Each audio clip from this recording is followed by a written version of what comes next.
Ha guys, let's get more news about Warriors, but first don't forget to subscribe and leave your like. Steve Kerr reflects on Kevin Durant's 2019 Warriors departure. The Golden State Warriors made 5 consecutive NBA Finals from 2015 to 2019, with Kevin Durant among the leaders of that squad for 3 of those years. The 2-time Finals MVP left the Warriors in 2019 after a disappointing season where he clashed with teammates and tore his Achilles in the finals. Coach Steve Kerr opened up on Durant's departure on the Dan Labertard show. "Those years were incredible. I loved coaching Kevin. I think that last year he was here, he was visibly wanting to move on. We could feel it, and that was his choice as a free agent. Everything that he gave to us and brought to us, we will be thankful for that forever. Kevin's an incredible player and I am blessed to have coached him." You can tell when somebody is happy or not. It was obvious to everyone that Kevin just needed a new challenge. He was looking to move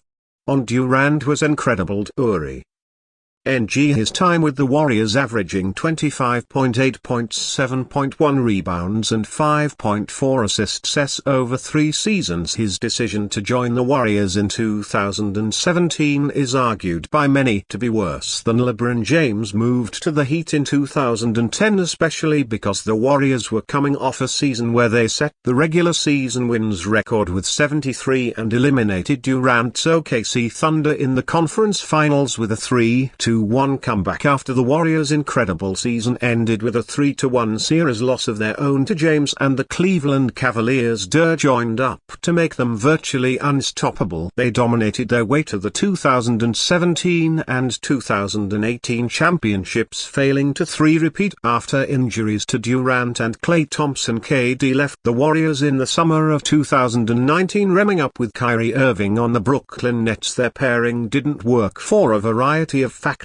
culminating with Irving being traded to the Mavericks and Durant following suit to the Suns. Just a few days later, the Warriors didn't need Kevin Durant to contend at the highest level, but adding him made it a virtual guarantee that the Warriors would be one of the best teams in the NBA. One of the key components of those Warriors was 2015 Finals MVP Andre Iguodala, who agreed with Shannon Sharpe when the NFL Hall of Famer said the Warriors wouldn't have beaten the Cavaliers after 2016 if they didn't add Durant. There it is, Shannon saying they needed Durant to beat LeBron and the Cavs again. Point blank period. I've had a lot of success playing with Kevin Durant. The 2010 World Championship was his coming out party, and then 2 NBA championships came out of that, and then I played with him in the Olympics 2012. I'm pretty much undefeated with KD. Durant has reached the heights he did with the Warriors in the last 5 seasons, paying with a conference semi-final appearance in 2021. He's had a lot of bad luck with teammate issues, injuries and more, but he is expected to deliver with the Phoenix Suns. It won't be easy to become a contender coming off a sweep loss in the first round of the playoffs. But the motivated Durant knows he needs to push for contention alongside Devin Booker to accentuate his legacy. Former Warriors guard set to be one of biggest beneficiaries from free agency shock. Jordan Poole's first season with the Washington Wizards hardly went according to plan, with the 25-year-old unable to take advantage of the extra opportunity many had forecast for him after departing the Golden State Warriors. While P became a running meme amid poor showings early in the season, there was some light at the end of the tunnel as the former Warrior guard produced improved performances over the final weeks. Poole averaged 15.7 points and 3.7 assists on 40% shooting from the floor and 30.3% from three-point range in 51 games prior to the All-Star break in February. Underwhelming numbers for a player some believed could become an All-Star in Washington. However, a couple of things changed over the remainder of the season. P was sensationally benched immediately after the All-Star break, but it actually proved a blessing. In disguise as the 6'4" in guard was able to take on more of the ball handling and playmaking duties. That role had been envisioned for P once he was traded by Golden State, with the thought that he could thrive after emerging from Stephen Curry's shadow. Yet the arrival of another guard at the Wizards last off-season, Tyus Jones, seemingly put pay to those plans. In the final 26 games of the season following his move to the bench, P averaged 20.9 points and 5 5.8 assists while also seeing significant improvement in his shooting percentages. More specifically, Jones' absence over the final 16 games allowed P to return to the starting lineup and into a more prominent point guard role where he averaged 21.2 points and 7.1 assists while shooting 43.4% from the floor, 35.2% from beyond the arc and 94.2% from the free throw line. Jones was always expected to leave the Wizards in free agency, but his decision to ultimately accept a one-year minimum contract with the Phoenix Suns still came as one of their shocks of the NBA offseason.